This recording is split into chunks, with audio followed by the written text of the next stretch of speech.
Welcome back to Red Glasses Talks. The focus today is, and has been for a number of weeks, be priority driven. So many things can distract us. So many things can, out of nowhere, come along to get us all in a twit in terms of things to do, more to do, get worn out. So that's priority driven.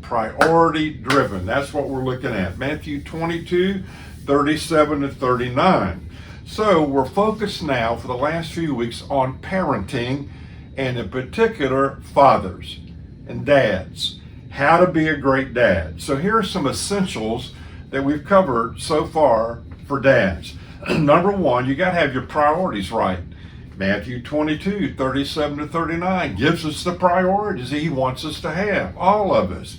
Love the Lord your God with your heart, mind, soul, and strength. The second commandment is like unto the first, love your neighbor as you love yourself. So, here are the questions. Dad, you gotta have, and do you have an authentic relationship with Jesus Christ? Number two, help your kids come into a relationship with Jesus Christ and mature in that relationships. Number three, dads, love your wife. Love your wife. And so again, we're looking at these essential things. Today, we're going to look at essential number 4. Dad, cultivate your relationship with your kids. Cultivate it. Cultivate it. How do you do that? Well, there are several areas I want to cover and illustrate them in our time together today. Number one, cultivate those relationships with time. Nothing like spending time with your kids.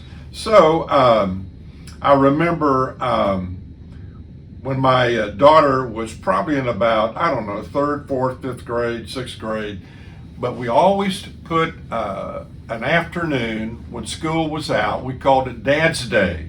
And sometimes it was on the same day for a long period of time, then sometimes we'd have to change it based on schedule, but almost every week we had Dad's Day.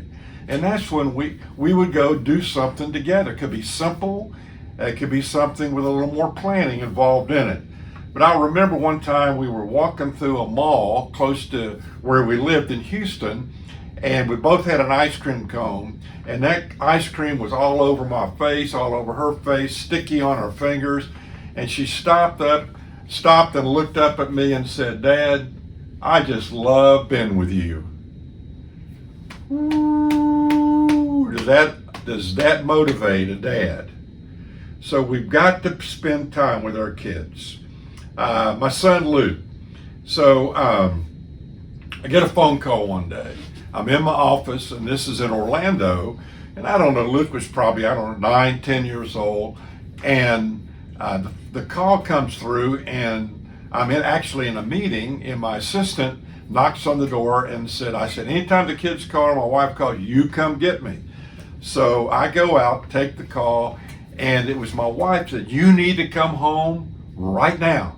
Said Luke went next door, took a brick off of our neighbor's pile of bricks, and hit the top of the outdoor faucet and broke it, and water's shooting up everywhere. The wind's blowing it on people's windows. You need to get home. So I go home, and I got the big pole. You stick it in the ground, you turn the water off, and she called somebody to come and fix the faucet, and $200 or $300 later, we're doing great. So I go home that night. It'd been a rough day for Luke. So I always went into his room and then into my daughter's room, and we spend time talking, how did they go, praying together and so forth. Well, my son just had a shower, and he had that hair slicked back. He was lying in his bed like a mummy. And I mean, nothing I said, at least in the beginning, caused him to respond.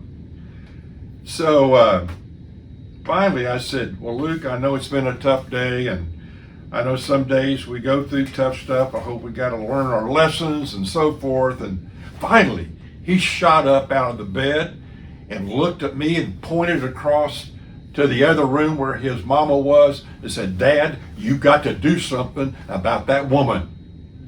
It'd been a bad day for Luke.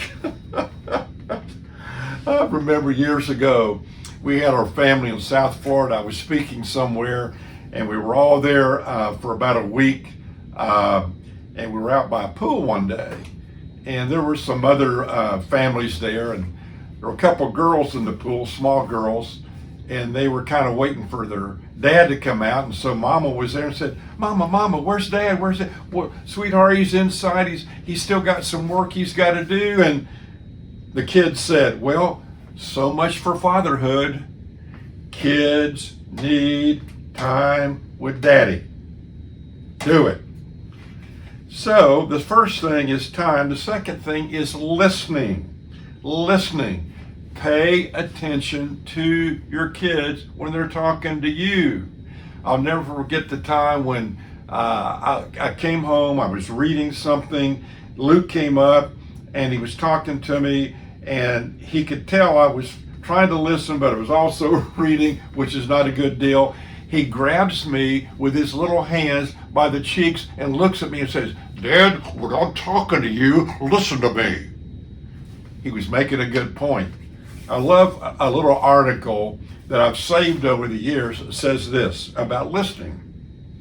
A wise man was asked, "What's the most important quality in life?" He said simply, "Attention." The questioner didn't understand, so he asked again, "Well, sir, perhaps I can agree with that, but could you expand on it for me?" And the wise man said, "Attention and attention."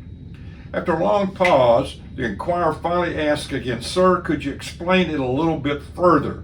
To which the wise man said, "Of course, attention, attention, attention."